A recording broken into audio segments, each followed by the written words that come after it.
Fever jumped on that court, and they just won a ball game. Now, if you ask me, okay, and if you ask me, you got somebody there. Sometimes you got to let sleeping dogs lie. Sometimes you got to let sleeping bears hibernate. But I'm going to tell you something. Sometimes you guys got to get out of the way of Miss Boston. That's right, Aliyah Boston. And when you get into it, folks, you know me, I always got to go to the box score because I got to figure out, well, what happened? Well, Boston, you know what? Pop, pop, pop. That's what she said. You know what? 41 minutes, 11 of 16, 8 of 8, perfect at the free throw line. Guess what? I got you 13 rebounds, 5 assists, 1 block, and man, oh man, did she shine. Yeah, I mean, I think right now we're kind of in the space where we just have to make sure that we're keeping our foot on the gas. I think we know that we're very capable of beating any single team just because of the way we play, the pace that we play at, and just the weapons that we have all around the floor. And so for us, I'm really proud of us today because we were down 15, but that didn't stop us. We came in timeouts. We talked about what we need to do. We talked about executing, making sure we're getting stops, and then being able to score. And so I think that we're in a good spot. Just continue to know that even if we're down, no matter what time of the game it is, we're very capable of coming back. Now, you get to it, what happened, man? It was a different game. I tell you what, the Indiana Fever, except for Boston and a couple players, you got in there and you had something different. Caitlin had a different game, but you know what? The Indiana Fever remind me of Glory Road. They remind me, if you haven't seen the movie, it's a good basketball movie. It's called Glory Road. But looks like that the Indiana Fever sneak out last night and go to a baby shower or something. I have no idea. They were flatter than day old soda pop. I mean, I don't think we started off too great either, but I felt once we kind of, picked up our pace a little bit. I think we had a lot of turnovers in the first half. It was impressive we were honestly still in the game at halftime, considering I think they took 15 more shots than us. So I think that was almost a positive, considering it was, 2 points at halftime, whatever it was. We felt like we were right there and really played a crappy half. So I'm proud of us. I thought we chipped away. We were resilient, and we really executed when it mattered. I think we got down 14, and then we continued to find a way. Started off the fourth really good, and then I think they even responded and made it 7 again. So just proud of our group. I thought Temi gave us really good minutes. I thought she's all over the place defensively. She impacts the game in ways that's probably not going to show up on here. Obviously, she's 4 for 7 tonight, and that mid-range jump shot was huge that she made late too. So just really proud of her. And then AB was incredible and made some big shots for us. So not our prettiest, but found a way to get it done. I'll say it. The Indiana Fever were flatter than Dale's soda pop, but that didn't stop them. So here's what you got with the Indiana Fever.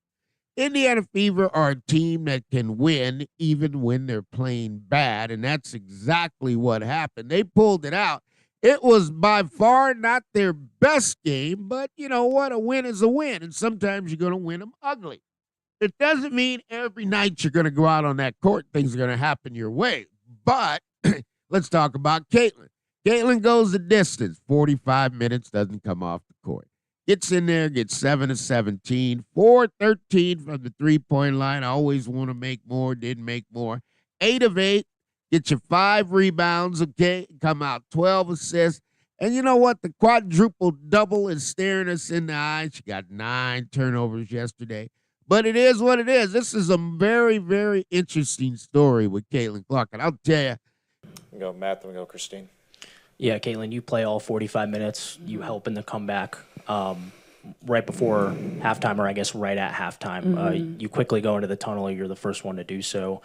Just kind of what were your emotions like in that moment? I thought it was a bad half. I simply thought it was a bad half. I don't know. That's all I got. You know what? I'll take you to the podium, and I'll tell you, there's not a better comedy act than her and Aliyah Boston. I mean, you put Caitlinclark, they could do skits all day long because they are hilarious. But, you know, you get them up there and you look at it and you say, you know what? A team can win when they don't even play their best game. Go Lou, then we'll go Scott. Does this feel like a playoff game?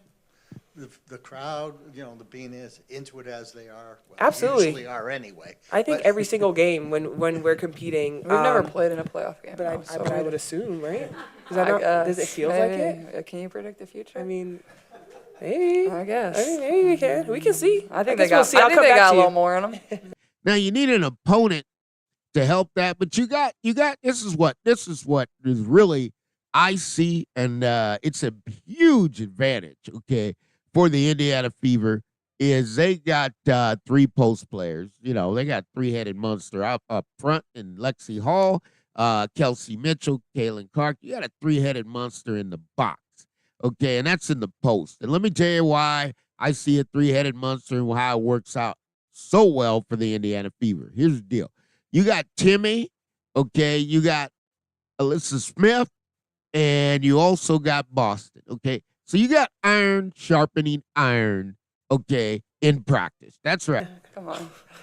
Aliyah, what did you feel in the post? It looked like you were being really decisive with what you were doing, good footwork, getting into your shot. And we've seen a lot more of that lately. Has that been something behind the scenes you've also been emphasizing? I mean, I think it's just being able to make the right read once again, and then sometimes they double, sometimes they didn't. So just being able to be patient in the post and understand if they're coming and where that double's coming from. And if I can still take it, then we try to get to the free throw line. Go in the back row, then we'll go to Mike on the right. Aliyah, the shot that you made, I think you went over your right shoulder, left-handed layup to take the lead, or actually tie the game. What was the mindset on that one? What did you see? Like, I saw it coming, and I was praying that you guys ran that play, but it happened, and it was great. I mean, when you look at how they're playing too, I mean, you just have to be able to make the right read, and sometimes they jump out too early because they're assuming that something's going to happen, and just being able to make a move right in that split second is important because especially when you have someone like Caitlin who could be getting the ball, they're going to definitely want to jump at her, and so just being able to read that and go score.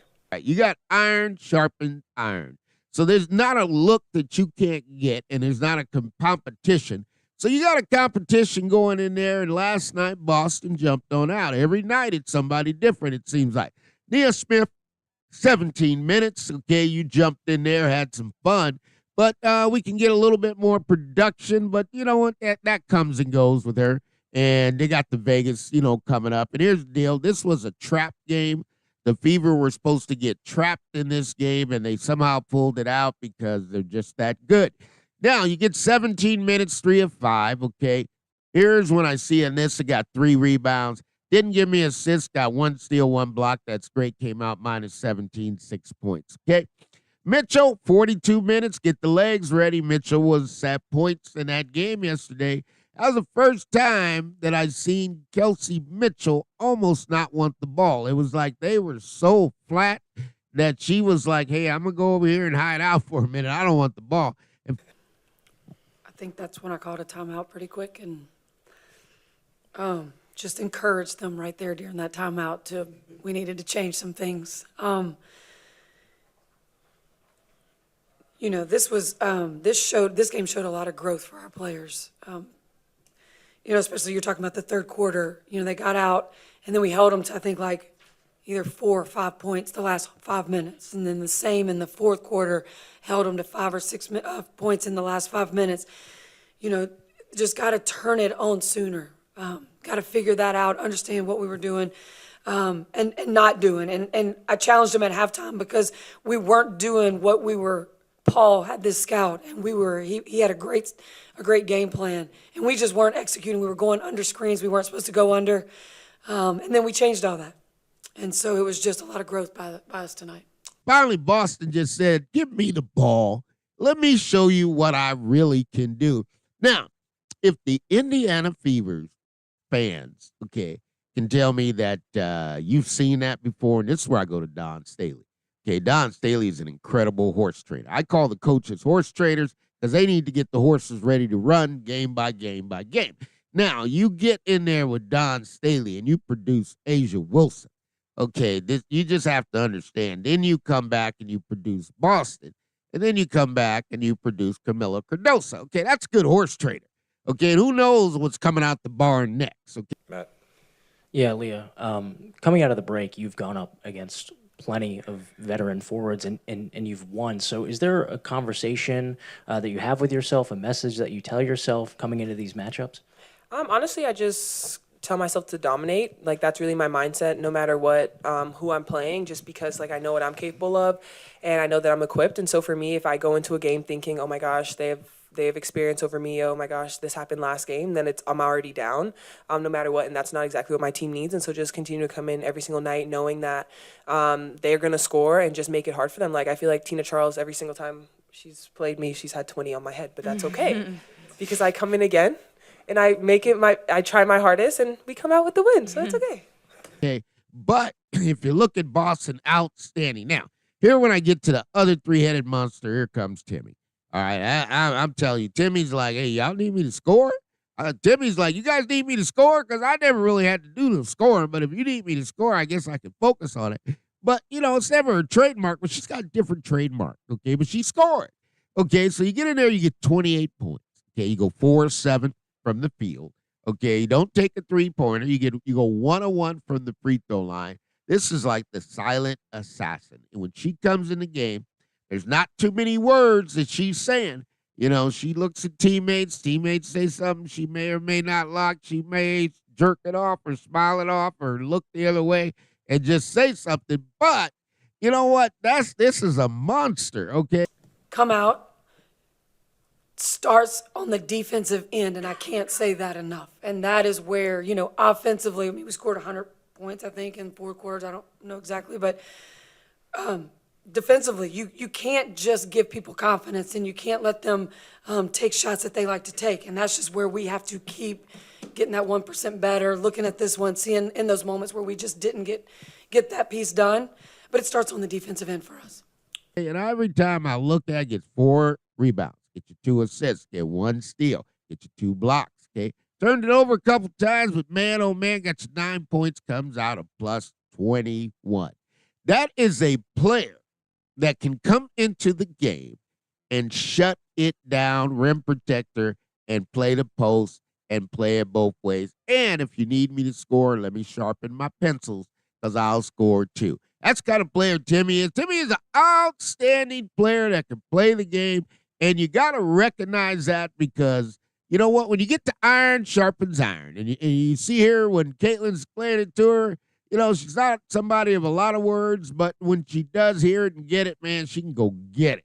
And I'm talking about go get it. You want to get it the right way, this is the player that can do it.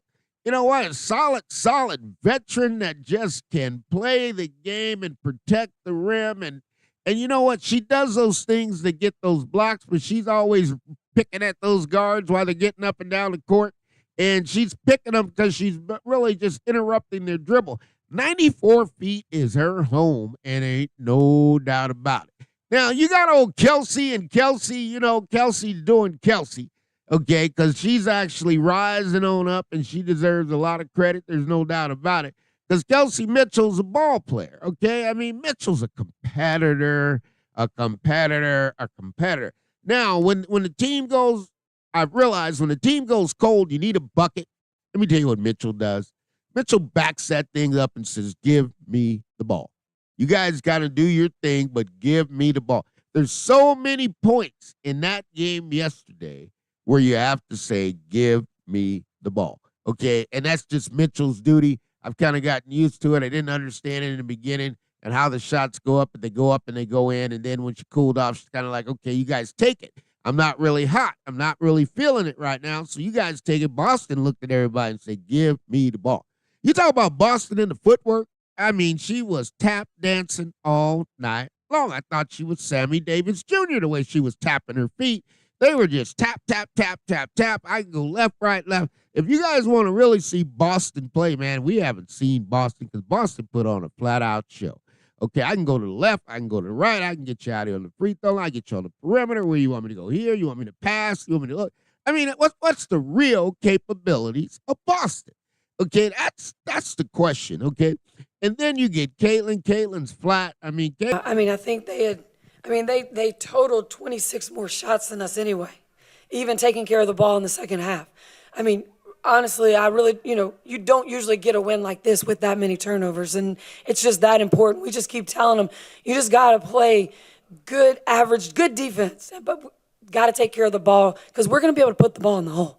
I mean, that is what we're capable of doing, but you can't just keep taking those opportunities away by, making turnovers that are not forced, like on us, got to clean that up. Caitlin, but Caitlin was flat. You know what's the most important thing to me that I've realized is Caitlin's got to make sure that ponytail's 100% right.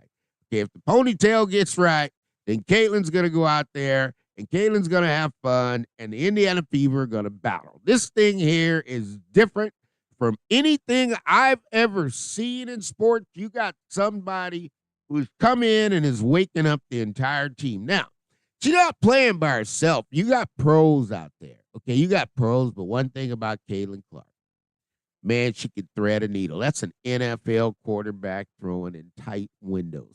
Tight, tight, tight. Okay, Indiana, I know you guys remember Peyton Manning. I mean, you got to look at it. You want to talk about turnovers. I think when Peyton first got in there in his rookie year, I think he threw about, 30 interceptions? I could be high on that. I could be way off, but I think Peyton Manning in his rookie year, I think he might have threw about 30 interceptions. So you talk about Caitlinclark turnovers, don't worry about it, okay? Because at the end of the day, she is not leading in professional sports as a rookie. Now, the real challenge is how the heck do you win, okay, when somebody's out there and they're getting that many turnovers? I can tell you why. Let me box this. I love box scores, folks. That's my most excited point. Let me tell you about a team that you saw yesterday. And let's give the team some credit, the Atlanta Dream. I have no idea what's going on with the Atlanta Dream. They got a lot of good players, and I don't know why they don't get in the right set and start playing basketball. They can win some basketball games.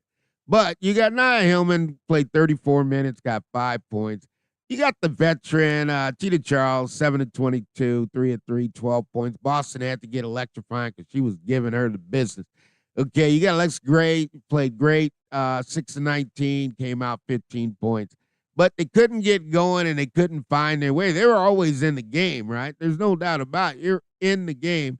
Okay, and then you got Howard. This is really interesting to me. 13 to 20, it's a lot of shots. You get a player shooting 30 shots in the ball game, good luck on that one because that's a lot of shots. I mean, somebody else or people on the team are not shooting because you're shooting so much. And between her and Charles, they take 50 shots a game. So whatever they do is going to be dependent upon those two.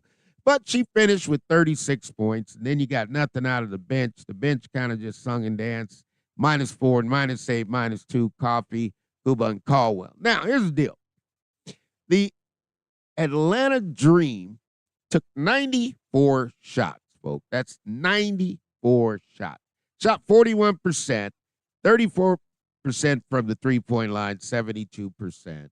Okay, coming in there at the free throw line. Now, when you take 94 shots, here's the deal you got to understand. Let me see if I can find a way to really explain this in the best way that I can. When you take that many shots, folks, here's what you got to look at, and here's what you got to understand, okay? The Fever took 68 shots. So they almost got 30 more shots and lost the ball game. That's unheard of. I've never seen that. A team gets almost 30 more shots. Imagine playing a game. I want you to imagine playing a game, and a team tells you, now most teams can get 60, 68, somewhere around there, 70 shots. They spot you. I tell you what, I'm playing a game, I'm going to spot you the first 30 shots. We're not even going to shoot. You get as many points you win, and we're going to come back and beat you. That's what happened in the game yesterday. The Indiana Fever were flatter than Dale's soda pop. Okay, remind me of the movie Glory Road, where they all just happened to go out and have a dinner or went to a baby shower or wherever, and they woke up the next day, they weren't ready to play basketball. And they were flat, but they hung around, and really what happened, how did it all bring itself together? You're talking about 22-21 in the first. Okay, they fall down, get 22 in the second, but they lose that 27-22. Third quarter, they kind of play it out even 22-21. And then they finally battled back, take it into overtime. And I mean, they battled back resilient. And it's going, they win the overtime, they win the game. Now, when you get to that point, you got to look at Chrissy Sides. And, Chrissy Sides is going to be, she's going to talk about everybody because Chrissy Sides is just shocked. She doesn't know what to do. The one thing I can salute the Indiana Fever fans, and let me tell you why. They took it to playoff level. And, folks, I'll tell you in advance, if you've never been to a playoff game, get ready for it. But here's what I'll tell you. When you buy your ticket, I want you to understand one thing. You're not buying that ticket to sit down, okay? That's not a sit-down ticket, okay? When you get to the playoffs, everybody's standing up, and you start hearing the chant, defense, defense, because every possession in playoff counts, and your fans are the third wheel. okay, that can get that done for you, and it gets electrifying. But when you get to playoffs, okay, and you're going to buy a ticket, unless you're sitting in the front row or in the court, you better get ready to stand up because nobody sits down at playoff games. It's intensified. So that's where the Fever are headed. They're doing what they have to do. They're moving along. They're winning games when they don't play well. That's a big one. Okay, and you get there and you look at it and you say, well, what are we going to do from here? Well, you got the Indiana Fever moved up, and Dream are 12-23. The Indiana Fever are 19-17, 11-6-0. And now it's battle time. It's battle time. It's game time. You saw Asia Wilson in the boot. I think she'll be fine for the Fever. You know what? Becky Hammond's got a way of load management, and she knows how to get it done a multitude of ways. Last time I see Plum take a break. So she gets her players rest, but you got a back-to-back coming home to Indiana called the Las Vegas Aces. Back-to-back Indiana Fever versus Las Vegas Aces, okay? Here's the day you're going to shine. It's going to be electrifying. This game was a trap game. The Fever got through the trap game because there's no way you're going to get emotional for a team, Atlanta Dreams, not winning when you got 2 games coming up with the Aces. Becky Hammond's coming to town. My advice to Christy Sides is, Becky, I love you, but good luck, and I'll talk to you after we play the 2 games because you're not the pupil anymore. You're the instructor and or the professor. And she had a shocked look on her face. She kept going, telling the Fever what to do. It's not a ball game Christy Sides has ever been in, and she come out of there with a win. You just got to take a win as a win, and it doesn't always mean it's going to be pretty. You're going to take some ugly wins, but a win is a win. The Fever won, and now they got the Aces to go ahead and kind of march this thing down to the finish line. Okay, they're ready. Okay, they're getting 104 points on a bad day. That's right, Indiana Fever are getting 104 points on a bad day. Imagine what they could do on a good day if everything's cooking. And you know what? They can get 30 and a quarter. They can get 60 and a half. That's just the Indiana Fever. And if they get everything clicking at the same time, watch out. Okay, but they got to step up on the defensive end. They got to be physical against Las Vegas. They got to beat them to the spots. And if you beat them to the spots, you can push them out. You can set the tempo. And that's going to be what's important in those games against Las Vegas, but that hasn't happened, and we're going to worry about when that comes. Plenty of film out there for both teams. They're going to come in with strategy. Let's see how it goes. But the Indiana Fever, 104-100. They take down the Atlanta Dream. It is what it is. This is the Money Mike Syndicated Radio podcast. We're powered up by Fanatics. We got great Caitlin gear and just about any gear you want across NFL teams. Got to click the link in the description box. And I thank you for all your support. We're moving forward. I promise you we will get better and better for you to go higher and higher. And all things are possible to those who believe. This is the Money Mike Syndicated Radio podcast.